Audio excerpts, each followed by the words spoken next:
रखो रखो।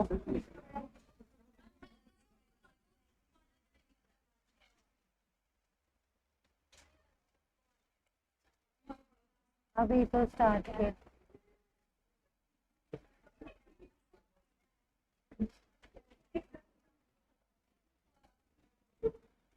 बुक में कंपनी की एक डेफिनेशन दी हुई है, आपके बुक में भी अगर आपको लिखना हो, ये लिखना नहीं लिखना हो मत लिखना, लिख लो तो ज्यादा बेटर है, क्योंकि कॉपी में रहता है ना तो एक जगह पे पढ़ने में सही रहता है।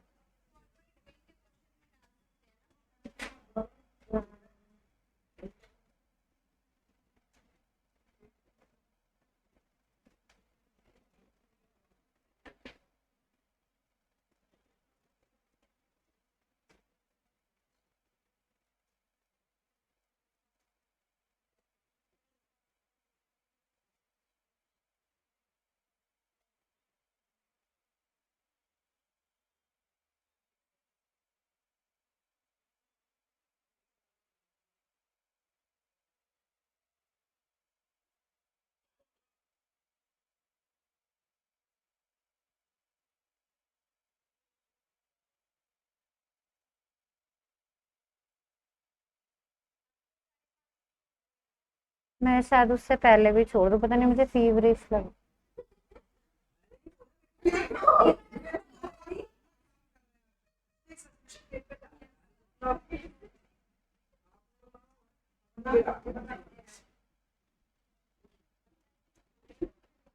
मैं 3 क्लासेस में कंपनी से एक्ट करवा दूंगी, ठीक है।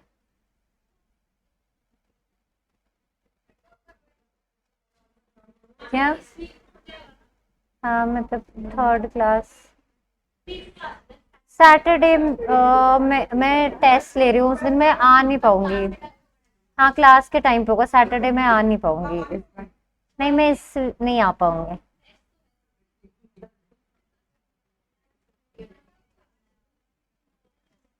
बाद में आके सैटरडेज को क्लास भी होगी, टेस्ट भी होगी, बस इस सैटरडे मुझे कुछ काम है तो मैं नहीं आ पाऊंगी। 75 मार्क्स का है, 14 क्वेश्चन से बना रखा है। 14 ही है शायद, बता देती हूँ कितने क्वेश्चन।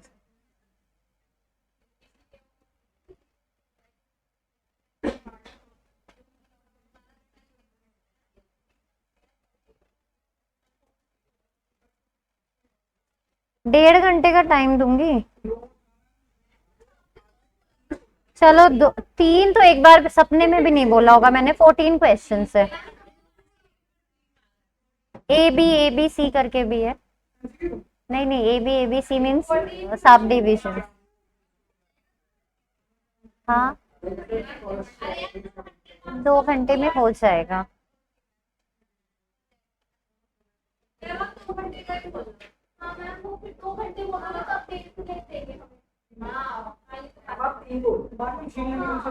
बोलूंगी सुबह से शाम तक तुम लोगों को यहीं बैठा के रखे, जिसको जब मन हो दे। प्लीज पढ़ लो आज यार, आज मेरे को ये खत्म भी करवाना है प्लीज। हाँ कंपनीज की definition, it is an incorporated association created by law having a separate legal entity perpetual succession and a common seal. अब ये जो डेफिनेशन है इसके साथ साथ इसके फीचर्स भी आ जाते हैं, मतलब डेफिनेशन में ही फीचर्स भी कवर्ड है। What are the features? सबसे पहला है इनकॉर्पोरेटेड एसोसिएशन, दूसरा है आर्टिफिशियल लीगल पर्सन, तीसरा है separate legal entity, fourth is perpetual succession and fifth is common seal. अब पहले समझो what do you mean bye incorporated association. अब एक बात बताओ, कंपनी जैसे हम लोग बने बनाए हैं, कंपनी ऐसी बनी बनाई आ रही है? नहीं, we have to create it, we human beings created, है ना। तभी इसको क्या बोला जाता है? Artificial person. आर्टिफिशियल पर्सन मतलब it is man made, It is not natural. We all are natural human beings. This is man-made. That is why it is termed as artificial person. We all are natural person, है ना? This is artificial person. अब artificial person के क्या characteristics होते हैं? इनके पास इनका अपना नाम होता है. They have a right कि वो एसेट्स परचेज कर सकता है अपने नाम पे, एसेट्स को सेल कर सकता है अपने नाम पे. तो जितना भी कॉन्ट्रैक्चुअल रिलेशनशिप होता है उनमें वो एंटर हो सकता है. But they can not enter into any personal relationship. Personal contract का मतलब क्या है? वो शादी कर सकते हैं? नहीं. तो all type of contractual relation, business contractual relation are possible, but no personal मतलब contracts are possible for them. ठीक है? कोई क्यों? क्योंकि they are man made, they are not natural person, तो इसलिए वो शादी नहीं कर सकते. तो these are personal, birthday celebrate नहीं कर सकते. ठीक है? तो these are what? These are personal contracts. ठीक है? हाँ, वो तो इनकॉर्पोरेशन हो गया. अब देखो, कंपनी को हम क्या बोलते हैं? Incorporation date. हम अपनी इनकॉर्पोरेशन डेट बोलते हैं. कभी हम क्या बोलते हैं? हमारा बर्थडे है, हमें बनाया नहीं गया है, मतलब हम आए हैं, वी आर इन एग्जिस्टेंस. वो क्या है? मैन मेड है. क्लियर है? तो first is what? First feature is incorporated association.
हाँ, ये एक क्वेश्चन है. और दूसरा कॉर्पोरेट वेल पे आ सकता है डायरेक्ट क्वेश्चन.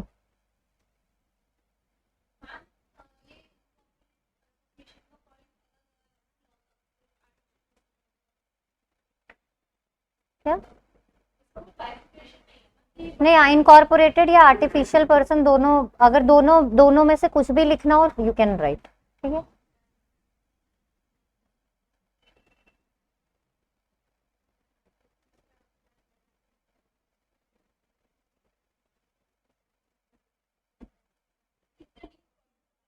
ये दोनों इंटरलिंक्ड है.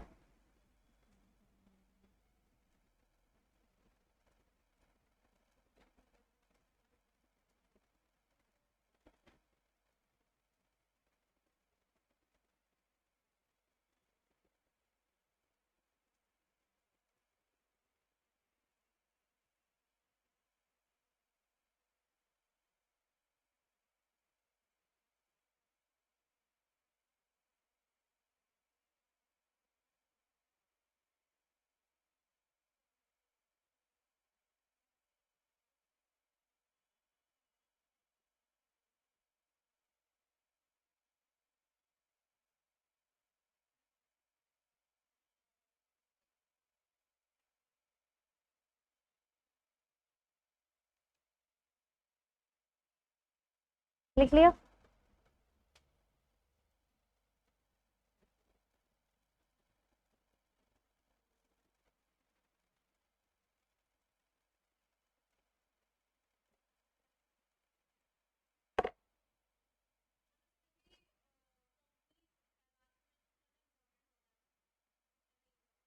नहीं, इसमें प्राइवेट या पब्लिक, प्राइवेट लिमिटेड या फिर पब्लिक लिमिटेड, और ओपीसी के पीछे ओपीसी लिखना मैंडेटरी होता है. हाँ, ये तीन है. प्राइवेट, पब्लिक, पब्लिक है. हाँ, प्राइवेट लिमिटेड है मतलब प्राइवेट कंपनी है, और ओपीसी है मतलब ओपीसी है. एंड ओपीसी लिखना is mandatory, one person company. हाँ, प्राइवेट लिमिटेड। ओपीसी मेरे पास भी है क्लाइंट, रिकोवा है, एडवेंट है, दोनों ओपीसी है। बहुत सारी कंपनीज होती है, ये बस उसमें मेंबर सिंगल होता है। Directors can be minimum 2 maximum 15 तक हो सकते हैं। मैंने पिछली क्लास में ही बताया था difference between members and directors. Directors day to day management करता है, members are the shareholders या the owners of the company. जैसे उसमें पार्टनर्स होते हैं ना, इसमें मेंबर्स होते हैं शेयर होल्डर्स। ठीक है, first point clear. Incorporated association, इसको आप आर्टिफिशियल लीगल पर्सन भी बोल सकते हो कि why, because it is created by law. हाँ, दोनों सेम है। Second point is separate legal entity.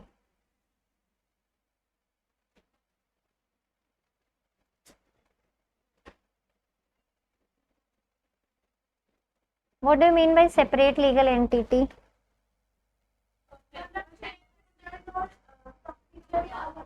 Existence अलग है, और एक की लाइबिलिटी दूसरे की लाइबिलिटी नहीं होती है। ठीक है, दोनों अपने अपने चीजों के लिए लाइबल है।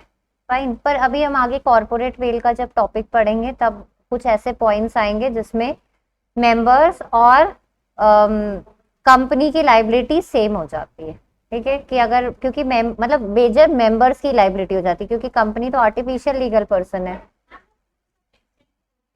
नहीं नहीं, पूरी तरीके से देयर आर 5 और 6 पॉइंट्स इन योर बुक। अभी मैं इसके बाद वही कॉर्पोरेट वेल का ही टॉपिक कराऊंगी। कॉर्पोरेट वेल बिल्कुल मतलब बिल्कुल रट जाना, क्योंकि वो मैंडेटरी, उस पे एक डायरेक्ट या घुमाकर क्वेश्चन पूछता है कंपनीज लॉ में। ठीक है, हम देखो लास्ट अटेम्प्ट में बहुत सारे डायरेक्ट क्वेश्चंस आए थे, मतलब मेजर डायरेक्ट क्वेश्चंस थे। हाँ, ये लास्ट टाइम की बात कर रही हूँ, अभी मतलब जून का जो पेपर हुआ था, तो इसमें मेजर डायरेक्ट क्वेश्चंस थे। तो अब इस बार देखो क्या होता है, तो इसलिए मैं तुम लोगों को थोड़ा केस लॉ के हिसाब से ज्यादा प्रिपेयर करूंगी, क्योंकि डायरेक्ट तो लिख लोगे, डायरेक्ट तो मैं जो जैसे लिखा रही हूँ इसी को पढ़ के समझ के लिख सकते हो। आई वॉन्ट कि केस लॉज थोड़ा पक्के होकर जाओ तो बेटर रहेगा।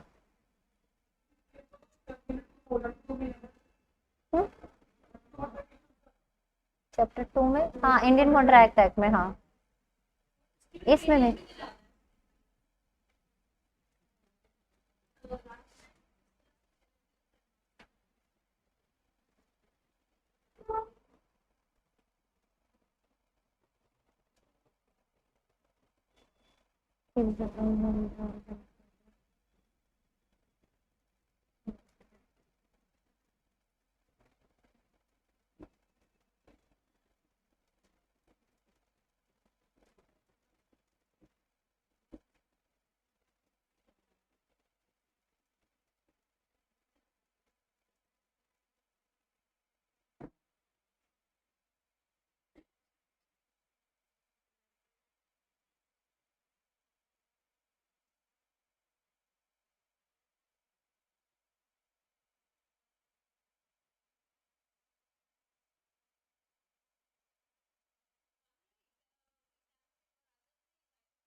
हाँ हाँ हाँ, बीसीआर बीसी के जो भी है 60-40 अलग से बाइफरकेशन होता है। हाँ,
a company has a separate legal entity, that is the members and the company have separate existence in the eyes of law। इसका मतलब क्या हो गया, अगर कंपनी ने गलती करी है तो कंपनी के ऊपर फाइन लगेगा, अगर मेंबर्स ने गलती करी है तो वो members will be held liable, members को पेनल्टी और फाइन पे करना पड़ेगा, उसके लिए कंपनी को नहीं पे करने की जरूरत है, ठीक है।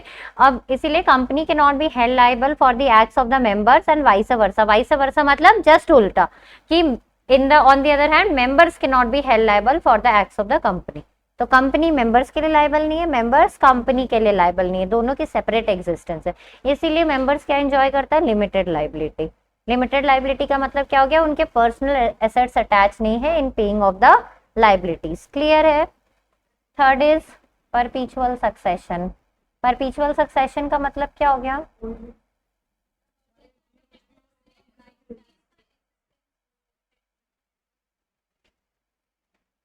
देखो मरे जिए पे तो इफेक्ट नहीं होता है, पर एक छोटी सी बात समझ लो। मान लो मिनिमम, मान लो तुम्हारी एक प्राइवेट कंपनी है, प्राइवेट लिमिटेड है, अब उसमें तुम्हें minimum requirement is of 2 directors, दोनों मर गए, बोले ना मरे जिए से कोई फर्क नहीं पड़ता, दोनों मर गए, तुमने कोई दूसरा नहीं, 6 महीने नहीं, तुमने कोई दूसरा डायरेक्टर अपॉइंट नहीं किया, तो तुम्हारी कंपनी क्या बन गई, नॉन कंप्लायंट। अगर ऐसे तुम 5 साल तक नॉन कंप्लायंट रह गए, मतलब अगर तुमने कोई फाइलिंग नहीं करी, अलग अलग चीजों से नॉन कंप्लायंस होता है, तो 5 साल के बाद तो तुम्हारा आरओसी से नाम ही काट देंगे। तो ऐसा नहीं कि मरने जीने पे कोई फर्क नहीं पड़ता, कोई आए कोई जाए, कंपनी बंद नहीं होती है until and unless the legal compliances are met up. अगर लीगल कंप्लायंसेस नहीं मीट करोगे तो फिर आपके कंपनी को लोगों के आने जाने से भी फर्क पड़ेगा। क्यों, क्योंकि आपको मिनिमम जो रिक्वायरमेंट है वो आपको फुलफिल करनी ही पड़ेगी। क्लियर है नहीं है, ठीक है।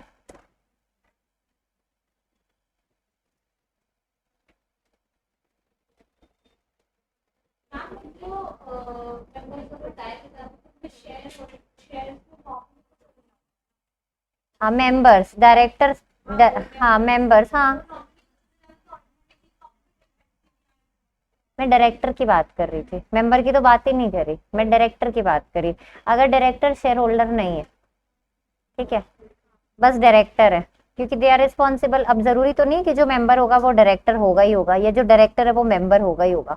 मान लो 2 डायरेक्टर मिनिमम आपको चाहिए आपकी कंपनी के लिए, अब वो जो 2 डायरेक्टर्स हैं वो दोनों मर गए, आपने नए डायरेक्टर अपॉइंट नहीं किए, क्या होगा, आपकी कंपनी तो नॉन कंप्लायंट है ना, क्योंकि you need to have minimum 2 directors.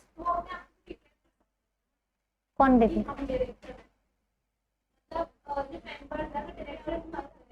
हाँ प्राइवेट कंपनी में, हाँ दोनों में ही कर सकता है, पर वही है ना कि नहीं किया, जैसे पहले पहले मैंने एलएलपी में बताया कि एक बंदा छोड़कर चला गया, ठीक है, एक डेजिग्नेटेड पार्टनर, अगला डेजिग्नेटेड, अब जो एक डेजिग्नेटेड पार्टनर रिमेनिंग है उसको भी पता है कि मुझे किसी को लेके आना है, क्योंकि वो सब कुछ तो देख रहा है एलएलपी का, उसको तो पता ही है ना कि किसी को लेकर आना है, वो नहीं लेकर आ रहा, तो इसमें गलती किसकी, उसकी है। तो लोगों को पता भी होता है फिर भी नहीं करते, तो इसीलिए बोला गया है कि मरने जीने से कोई फर्क नहीं पड़ता until and unless the legal compliances are there. Legal compliance, इसलिए ये बस छोटी सी बात लिखनी, लीगल कंप्लायंस, ठीक है। जब तक आप स्कूल में थे तब तक आप क्या पढ़ते थे कि कोई आए जाए कोई फर्क नहीं पड़ता कंपनी को, पर अभी एक छोटी सी बात ऐड करनी है, until and unless the legal compliances are there।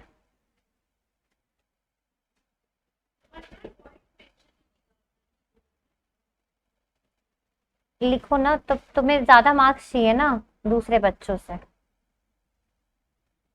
हमने एंजॉय पर टीचर,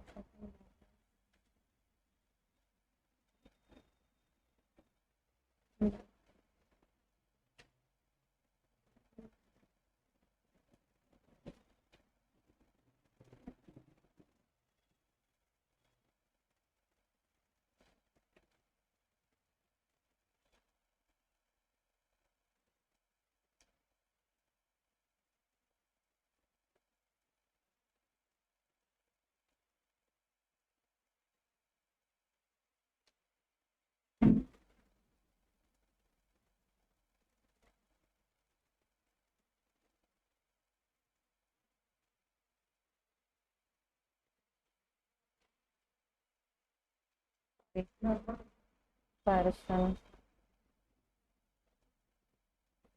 leaving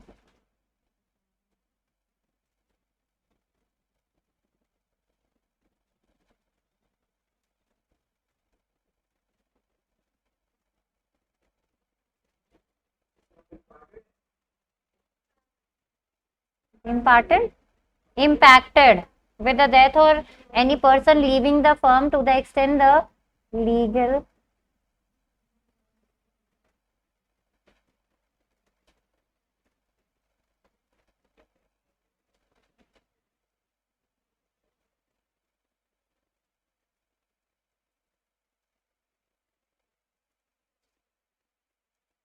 तो आने जाने किसी चीज से कोई फर्क नहीं पड़ेगा जब तक कि आप लीगली कंप्लायंट कंपनी हो।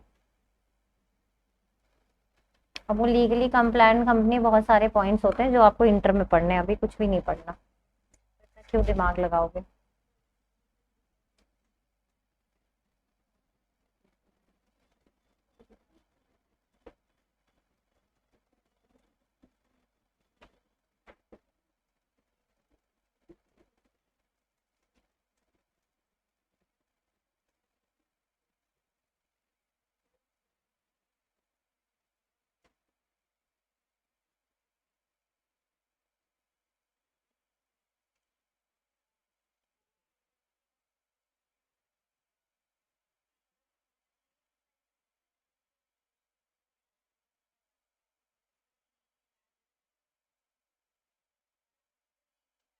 कॉमन सील का मतलब क्या होता है, एक स्टैम्प। तो ये कंपनी मे हैव का मतलब क्या है, इट इज नॉट मैंडेटरी, उनको मन हो तो वो रख सकते हैं अलग से स्टैम्प, ना मन हो तो नहीं रख सकते। हाँ, अगर नहीं रखते हैं तो डायरेक्टर्स के सिग्नेचर मतलब इम्पोर्टेंट होंगे।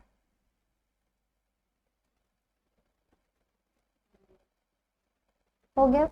अब डेफिनेशन और कैरेक्टरिस्टिक्स या फीचर्स दोनों हमने साथ में कर लिया। Next is corporate veil.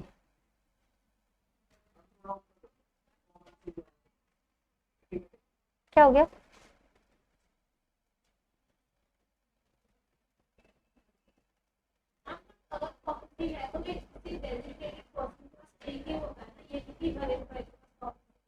नहीं, एक ही स्टैम्प एक ही बनता है, कंपनी का स्टैम्प होता है। हाँ, मान लो या तो इस फॉर्म में बनता है या तो इस फॉर्म में बनता है, या तो मतलब गोल में आता है स्टैम्प या तो स्क्वायर में। अब वो कंपनी का नाम लिखा होगा, जैसे ABC प्राइवेट लिमिटेड यहाँ पे, या ABC प्राइवेट लिमिटेड, फाइन। और डायरेक्टर्स का जो बनता है वो मतलब मान लो इस तरीके का है, तो वो डायरेक्टर का नाम लिखा होगा और नीचे ABC private limited authorise signatory. Authorise signatory मतलब उसको ऑथराइजेशन दी गई है to sign on behalf of the company या to sign on behalf of the LLP। ठीक है। कॉर्पोरेट वेल, नहीं, डिजिटली साइन होना अलग बात है, वो तो डिजिटल सिग्नेचर हो गया, कंपनी का डिजिटल सिग्नेचर नहीं बन सकता ना। नहीं, कैसे? कंपनी का आधार पैन तो होता है, आधार कार्ड नहीं होता ना, और उसमें वीडियो वेरिफिकेशन करानी पड़ती है, तो कंपनी कैसे वीडियो वेरिफिकेशन कराएगी? तो वो ऑथराइज सिग्नेटरी साइन करते हैं ना। हाँ हाँ, वो तो ह्यूमन बीइंग किसी भी नेचुरल पर्सन का बन सकता है। आपको होना चाहिए, आपके पास आधार होना चाहिए, पैन होना चाहिए, एक फोन नंबर होना चाहिए, एक मेल आईडी होनी चाहिए, और आप वीडियो वेरिफिकेशन में बोल सको। ऐसे उठा के आपको दिखाना पड़ता है ये मेरा नाम है, this is my name, this is my Aadhaar number, this is my pan number. इसलिए मैंने लास्ट क्लास में शायद ये बात बोली भी थी कि कल की डेट में आप ये नहीं बोल सकते हो भाई मेरा किसी और ने बनवा लिया डिजिटल और उसने साइन कर दिया, ये आप एक्सक्यूज नहीं दे सकते हो, आपके बिहाफ पे कोई वीडियो वेरिफिकेशन तो नहीं करेगा ना।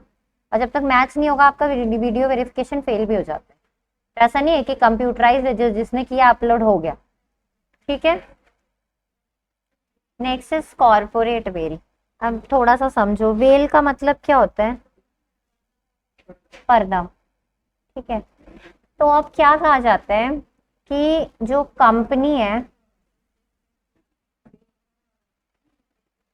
और जो इसके मेंबर्स हैं, इन दोनों के बीच में एक पर्दा है। ठीक है। और ये पर्दा रखना जरूरी है, फाइन।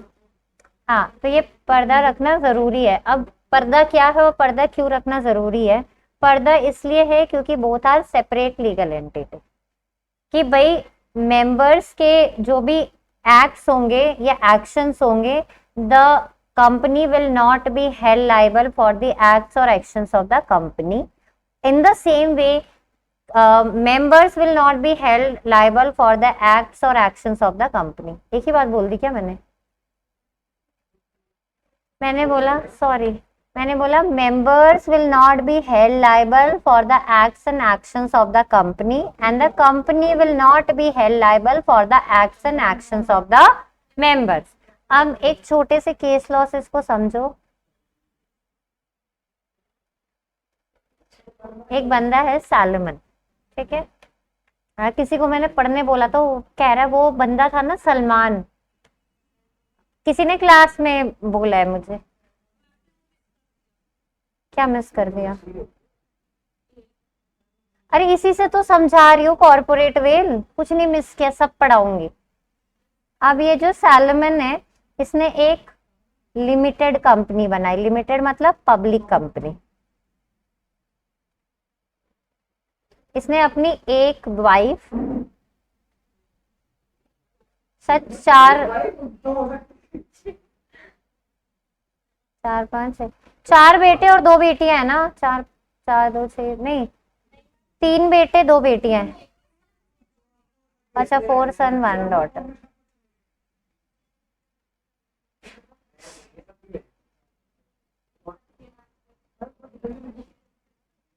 अब इसने ये पब्लिक कंपनी बनाया। पब्लिक कंपनी के लिए मिनिमम सब्सक्राइबर्स कितने चाहिए? 7। प्राइवेट के लिए 2 होता है, पब्लिक के लिए 7 है, ये 7 खुद ही खुद हो गए। अब इसकी जो पर्सनल एसेट्स थे ना, इस बंदे के जो पर्सनल एसेट्स थे उसी को कंपनी के एसेट्स में कन्वर्ट कर दिया इसने, कि सारा का सारा कैपिटल, क्योंकि शेयर्स खरीदा कंपनी ने, शेयर्स इशू किए, शेयर्स खरीदा और सारा अपना पैसा कंपनी में लगा दिया। अब इसके बाद कंपनी को फर्दर कैपिटल की रिक्वायरमेंट थी तो कंपनी ने क्या इशू किया? डिबेंचर्स। डिबेंचर्स क्या होता है बताना जरा?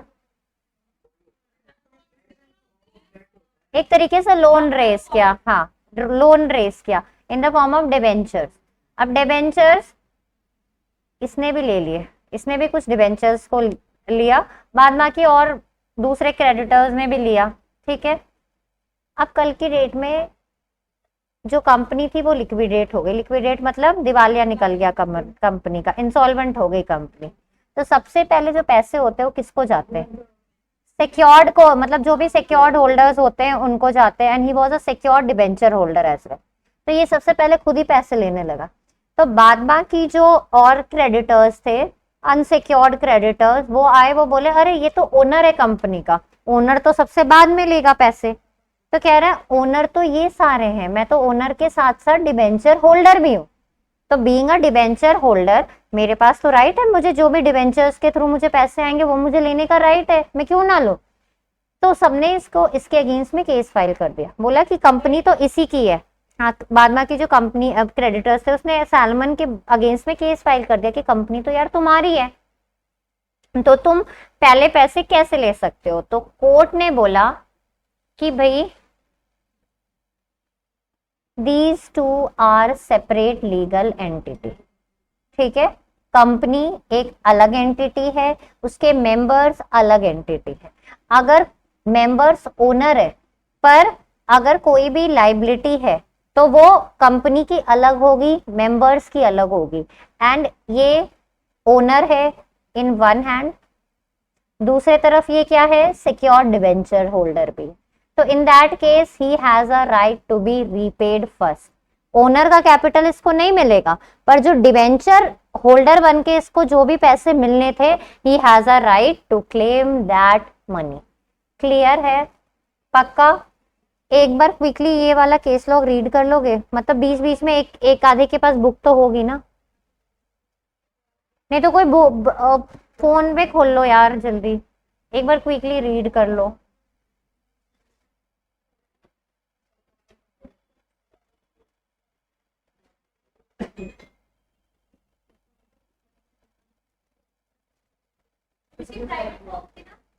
क्या पब्लिक कंपनी खोली थी ना, इसलिए तो 7 पीपल वेर रिक्वायर्ड।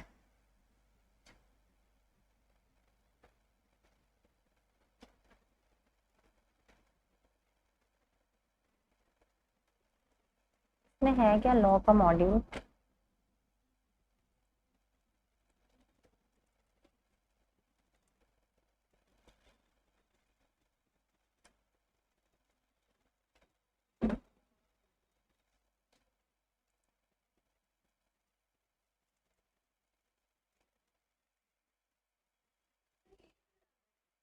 हम्म, ये कभी नहीं पूछेगा तुमसे। नहीं, ये कभी नहीं पूछेंगे कि सैलमन के केस में क्या हुआ था, ये क्वेश्चन कभी जीवन में नहीं आएगा। हाँ, एग्जाम्पल देखो, एग्जाम्पल तुम्हें नहीं लिखने, अगर तुम्हें डायरेक्ट क्वेश्चन आता है तो तुम्हें बस सैलमन का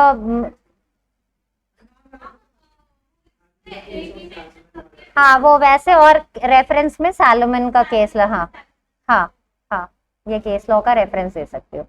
तुम्हें कभी ये कहानियां लिखने नहीं आते एग्जाम में, never they will ask what happened in salmon versus salmon.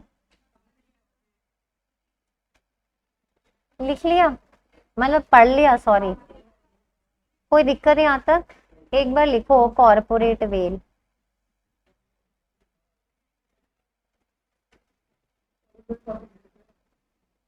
बस पूछ रहे हो।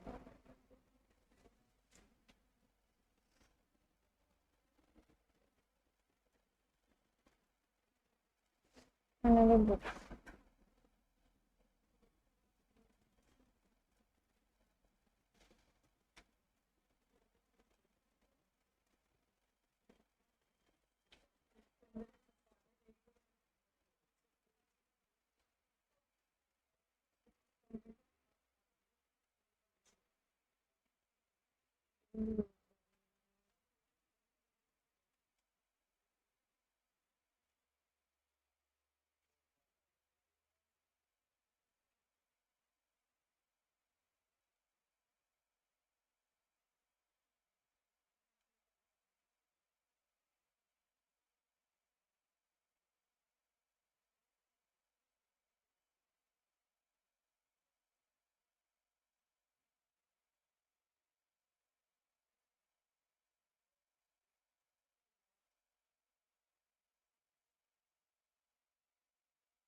नहीं, बस कंक्लूजन लिखवा रही हूँ, क्योंकि कभी कॉर्पोरेट वेल पे क्वेश्चन आया तो तुम लोग सब जगह ये कॉपी पेस्ट कर देना।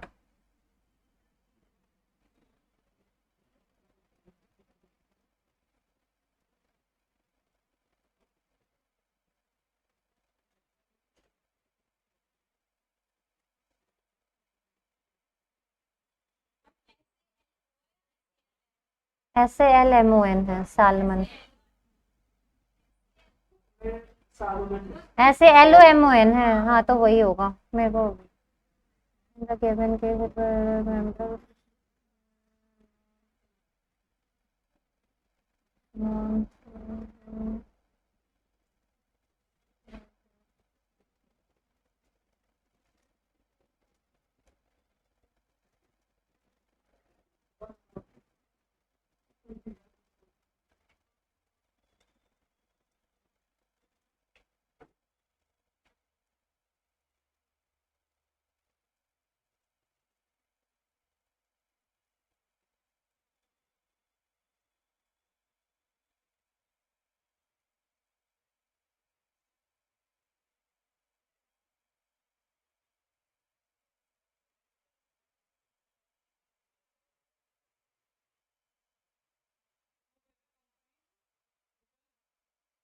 companies' actions, irrespective of the fact that they are major shareholders in the company. अब इसमें मेजर शेयर होल्डर कौन था? सैलमन था। पर कंपनी के लिए सैलमन, अभी समझा रही हूँ यार, चलो। Hi mummy.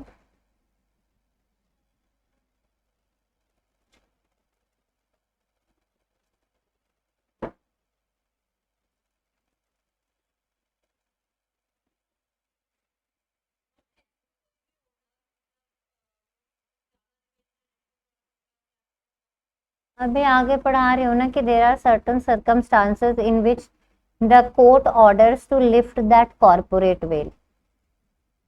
अब ऐसे तो फ्रॉड करना शुरू कर देंगे ना लोग। तो इन जनरल क्या लॉ क्या कहता है कि भाई दोनों सेपरेट हैं, तो एक के एक्शंस के लिए दूसरे को हम जिम्मेदार नहीं कहेंगे। पर देर आर सर्टन कंडीशंस जिसमें lifting of corporate veil is important. अब इसके बाद वही है, लिखो cases where lifting of corporate veil is essential. हाँ हाँ लिखना है। Cases where lifting of corporate veil is essential. इस क्वेश्चन के बाद यार मैं छोड़ दूंगी, मेरे एकदम हिम्मत, 5 बज गया ना, मेरी एकदम हिम्मत ही नहीं पड़ रही। नहीं नहीं, ये क्वेश्चन करा दूंगी। उसके बाद इसके बाद action irrespective of the fact that they are major shareholders in the company. समझ आ रहा है ना सबको? ओ, तुम कितने दिन बाद आए हो क्लास? बहुत टाइम, मुझे भी याद नहीं इससे पहले कब आए थे। बोलो, खुद भी तुमको भी याद नहीं होगा। बट 2 ही क्लास छूटी है, तुम्हें तो मैं कितने दिनों बाद देख रही हूँ। तबीयत सही नहीं थी। एक वो आया था, वो उधर पीछे कौन सा लड़का जिसने तुम लोगों के साथ ज्वाइन किया था, पता नहीं, मेरे को नाम नहीं पता उसको। तो मुझे लगता है इन टोटल 5 क्लासेस में भी नहीं आया होगा।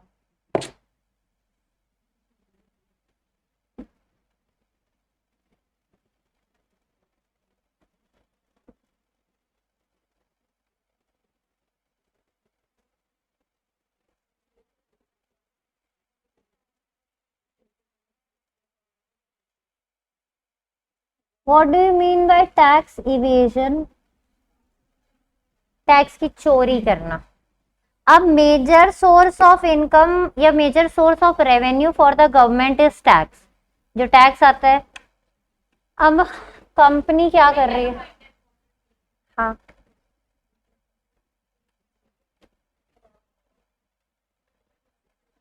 अब टैक्स की चोरी से क्या मतलब, टैक्स की चोरी से कैसे बच्चे कह रहे हो? टैक्स चोरी कैसे कर सकती है कंपनी? अरे चोरी नहीं करते, चोरी मतलब टैक्स पे नहीं कर रहे। नहीं नहीं, हाँ,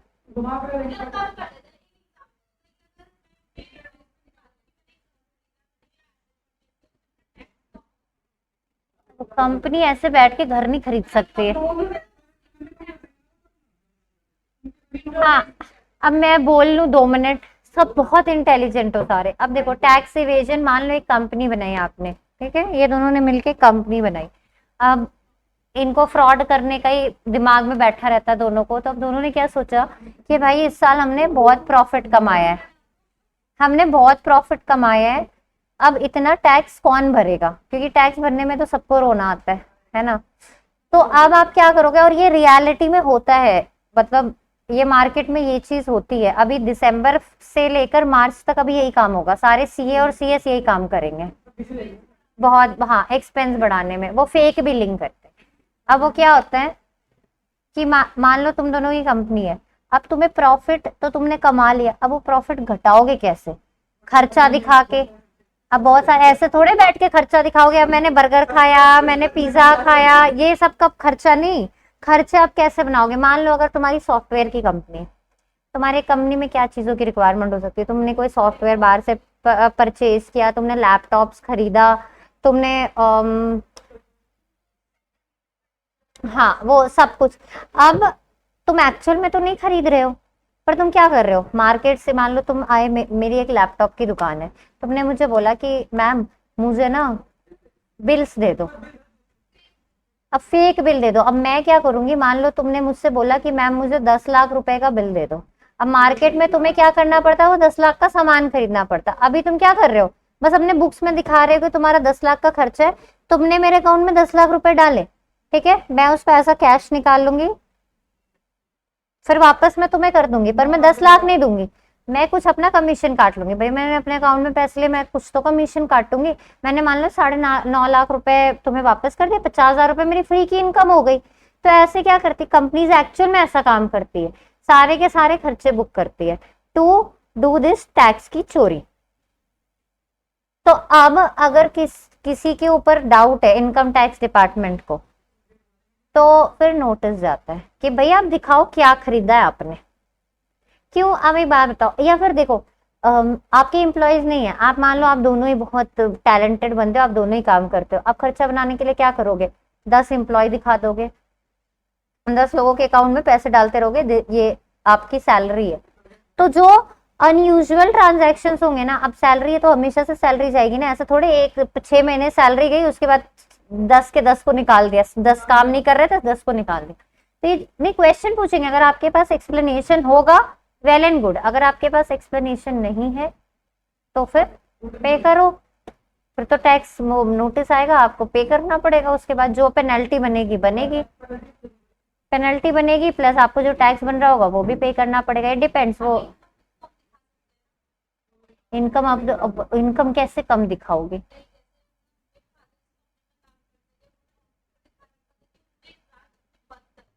तो यही यही तो होता है ना। अब देखो अभी ऑन पेपर, अभी सुनो, अभी एक पॉइंट आएगा लीगल कंप्लायंस का, वो भी ऑन पेपर का है, तो यही तो करते हैं कहीं ना, मैंने तो 2 एग्जाम्पल दिया तुम्हें।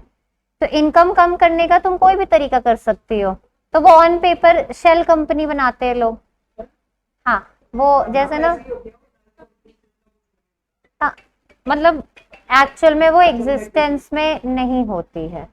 तो अब वो चीजें क्या है, सारा टैक्स, मतलब गलत काम कर रहे हो ना आप, तो गवर्नमेंट क्या करेगी, आपको लॉ क्या करेगा, वो उस केस में वो कॉर्पोरेट वेल लिफ्ट करेगा। इस केस में क्यों करेगा, टैक्स इवेजन के केस में, कि भाई अब मान लो अगर कोई इंडिविजुअल, कोई डायरेक्टर है, वो अपनी इनकम और कंपनी की इनकम कम करने के लिए वो अपने में वो पैसे ट्रांसफर कर रहा हो, बाहर ट्रांसफर कर रहा है। अब कंपनी का अपना दिमाग तो है नहीं ना, कंपनी के बिहाफ पे तो लोग ही काम कर रहे होंगे, कंपनी थोड़े अपने दिमाग से काम कर रही है कि मेरे को टैक्स की चोरी करनी है, मैं यहाँ से बिल ले रहा हूँ, मैं उसको फेक में पैसे ट्रांसफर कर रहा हूँ। ये तो किसका दिमाग है, लोगों का दिमाग है जो कंपनी से एसोसिएटेड होंगे। तो इसी वजह से company will lift the corporate veil.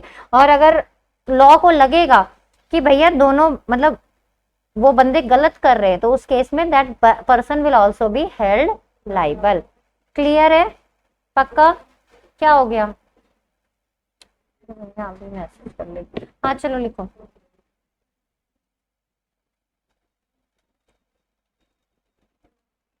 In case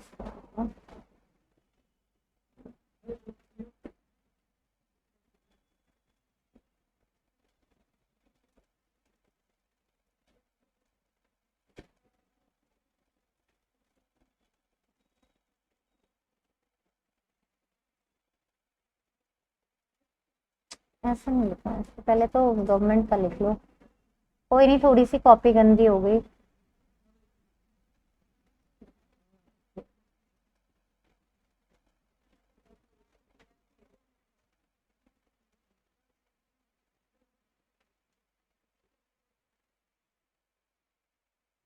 मैं कंपनीज के बाद ना मैं वो स्टार्ट कर लूंगी पार्टनरशिप, क्योंकि पार्टनरशिप भी मैं 3 क्लासेस में ओवर करा दूंगी। हाँ मतलब तीनों, तीन तीन क्लासेस, हाँ थोड़ी लंबी क्लास ले लूंगी मैं 3 क्लासेस में करा दूंगी, क्योंकि ये जो छोटे छोटे तीनों चैप्टर है ना, एक बार तुम लोगों के दिमाग से भी जो दिसंबर वाले थोड़ा रहेगा ना कि भाई 3 चैप्टर हो गए या 4 चैप्टर हो गए, क्योंकि सेल ऑफ गुड्स एक्ट में मुझे टाइम लगेगा। I require 7-8 classes.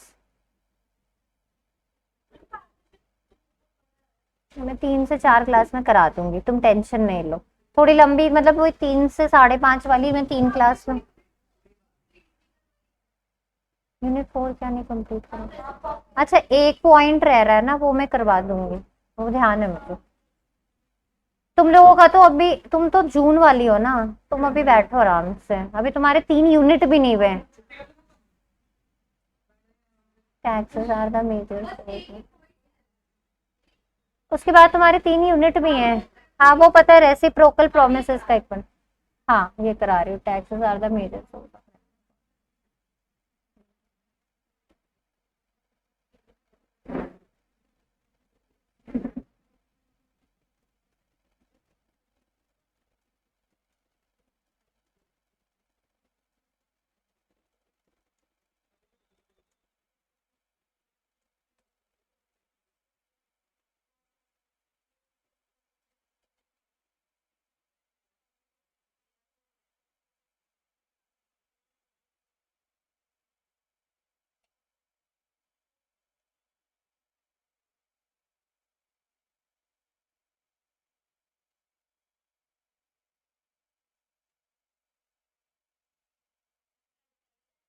सर्कमवेंट, उसका भी मतलब होता है इवेजन। हाँ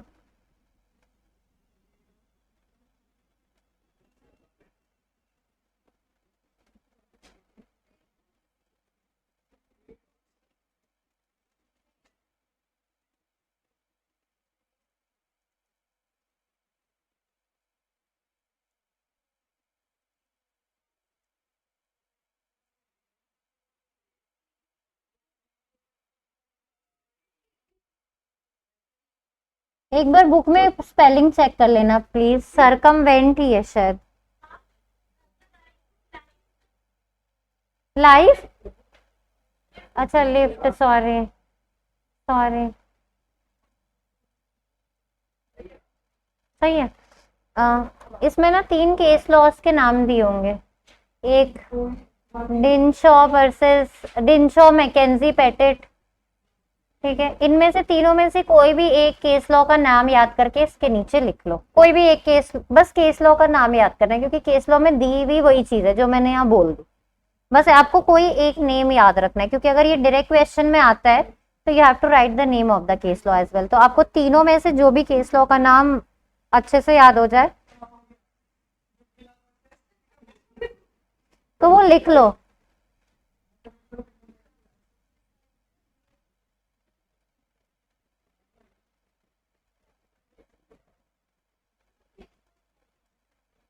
कोई भी एक नाम याद कर लो, तीनों के मतलब यही निकलते हैं। समझ में आ गया ना ये? जुग्गी लाल, जो भी लाल है, जो करना है लिख लो अपनी मर्जी से। कोई भी एक केस लॉ का नाम याद कर लेना बस।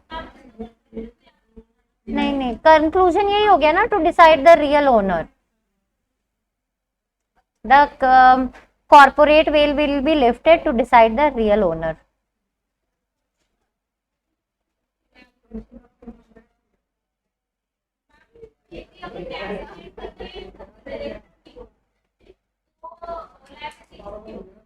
उस केस में जो बंदा है, तभी तो कॉर्पोरेट वेल लिफ्ट अप कर रहे हैं ना कि कंपनी की लाइबिलिटी नहीं होगी। फिर जो भी पर्सन ऑफिसर इन डिफॉल्ट, हाँ जो भी जिसने डिफॉल्ट किया, हाँ, मतलब officer in default whoever was responsible for that particular act. हाँ सबसे पहले तो सीए ही जाता है। हाँ सच में सबसे पहले सीए ही जाते हैं, कोई भी कंपनी में पूछो क्यों सीए और सीएस, क्यों? क्योंकि सब में साइन तो उन्हीं के होते हैं। अब देखो आपको बचना है तो आप क्या कर सकते हो, जब आप ऑडिट रिपोर्ट बनाओगे आप उसमें डाल दो कि भाई मैंने तो ये बनाया अपने जो भी मुझे, पर मेरे को इन पॉइंट्स पे डाउटफुल है, मैं इन पॉइंट्स पे डाउटफुल हूँ, वो पॉइंट्स स्पेसिफिकली मेंटेन कर दो। अब अपने लिए प्रूफ होगा, तुम्हारे लिए मुश्किल है थोड़ा बचना। हाँ हाँ दोनों।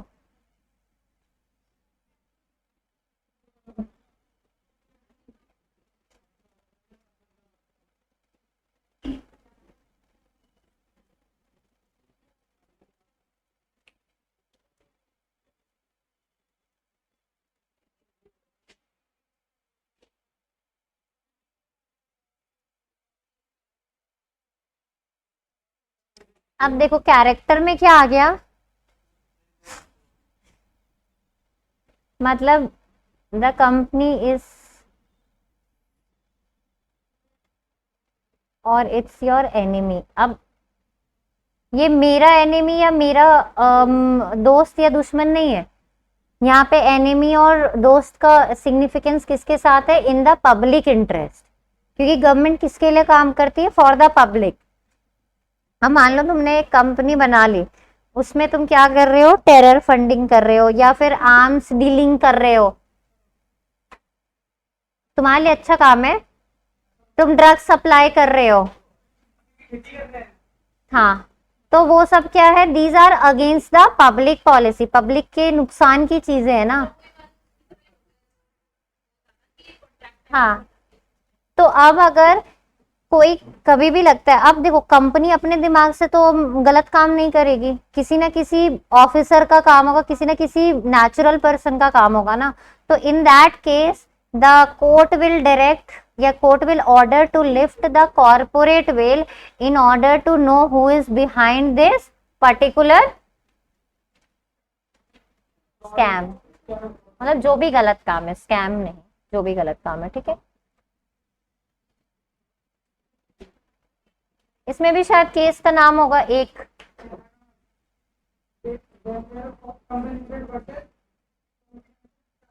हाँ, ये नाम याद कर लेना, तो करना पड़ेगा, फिर नहीं तो ऐसे ही मैं भी बोल दूंगी, मार्क्स नहीं दे पाऊंगी। जैसे तुमने बोला नहीं हो पाएगा।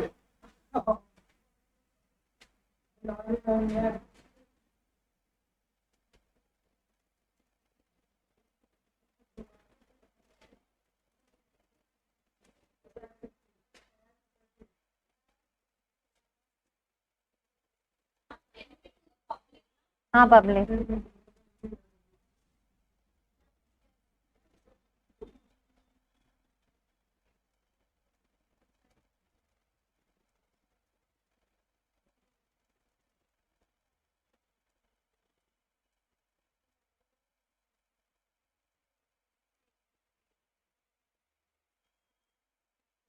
It is FOE।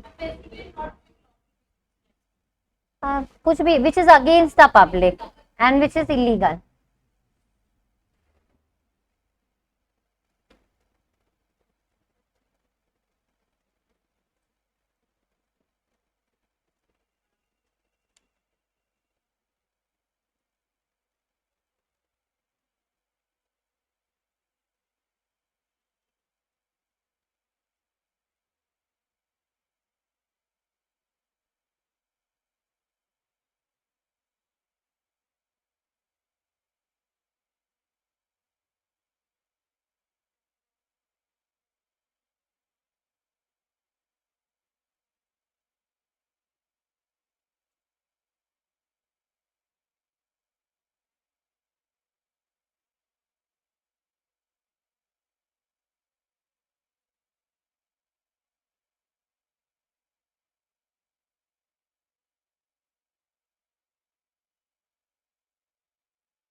क्लियर है?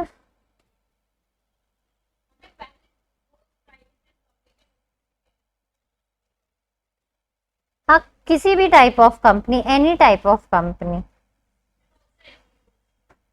हाँ, वो सेक्शन 8 कंपनी हो गई ना, वो NPOs।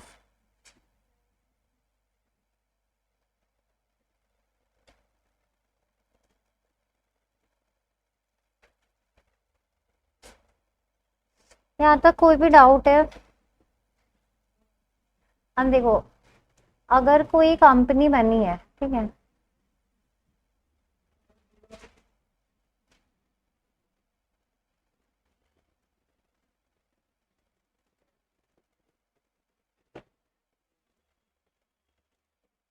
अब अगर कोई कंपनी बनी है, तो हमें एक तो कंपनीज एक्ट का कंप्लायंस करना है, दैट इज मैंडेटरी।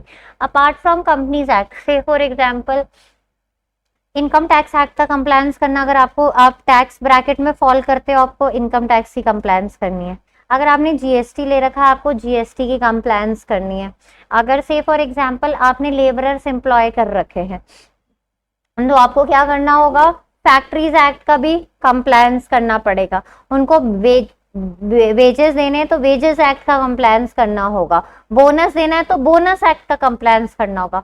तो एक कंपनी, ये जरूरी नहीं कि बस और बस कंपनीज एक्ट का कंप्लायंस करती है, जिन जिन क्राइटेरिया में जो जो क्राइटेरिया वो फुलफिल करती जाती है, उन सारे एक्ट्स की कंप्लायंस करना उनके लिए मैंडेटरी। अब कभी भी अपनी लीगल ऑब्लिगेशन से बचने के लिए जो जो उसको कंप्लायंस करना है, क्योंकि हर चीज के कंप्लायंस करेगी, कंप्लायंस कॉस्ट आएगा, वो कौन बियर करेगा, कंपनी बियर करेगी। तो कंपनी उन लीगल ऑब्लिगेशंस और उन लीगल कॉस्ट को अवॉइड करने के लिए अगर कभी भी कोई ऐसा काम करती है, ठीक है, तो उस केस में law has a right to lift the corporate veil. Clear है? पक्का? अब हम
फाइंड द रियल कल्प्रिट, एक बार बुक देना यार।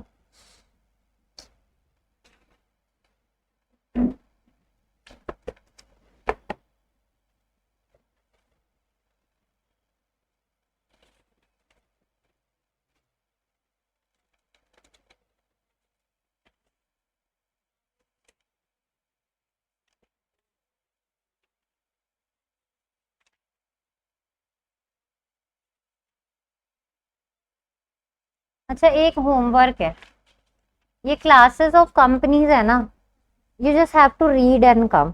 इसमें कुछ नहीं है, ये पता ही होगा, private company, public company, listed company, unlisted company, dormant company, sleeping company, सुना तो है ही।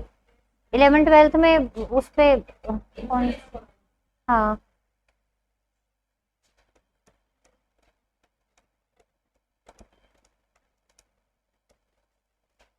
इसमें भी दो, एक केस लॉ का नाम लिखा हुआ है, वो याद कर लेना, the name of the case law. Workman of associated rubber industry limited versus associated rubber industry limited. वो है ना पेपर कंपनी बना के, जिसने बोला वो काम कर रही थी ताकि वो इनकम टैक्स के ऑब्लिगेशन से बच पाए। क्या हो गया? इसमें कुछ भी नहीं है।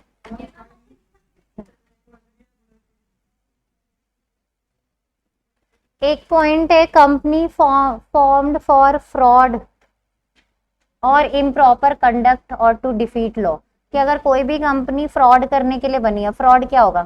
क्रेडिटर के पैसे मार के भाग गए, डिबेंचर होल्डर के पैसे मार के भाग गए, लोन ले लिया, पैसे पे ऑफ नहीं किए बैंक को, तो दीज आर व्हाट? फ्रॉड करना। तो if any company has been incorporated for such wonderful businesses, तो उस केस में क्या है? The law has a right to lift the corporate veil and find out the mastermind behind this fraud, है ना? ये लिख लोगे या ये भी लिखवाना होगा? लिख लोगे ना? इसको तो है, बस छोड़ दो मैम अब प्लीज। कितने बजे से बैठी हो?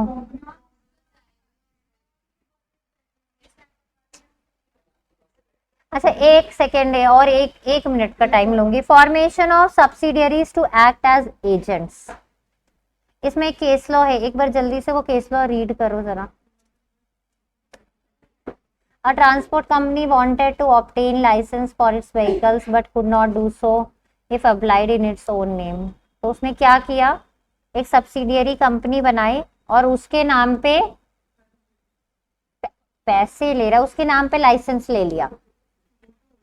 अच्छा मुझे पैसे सुनो, सॉरी।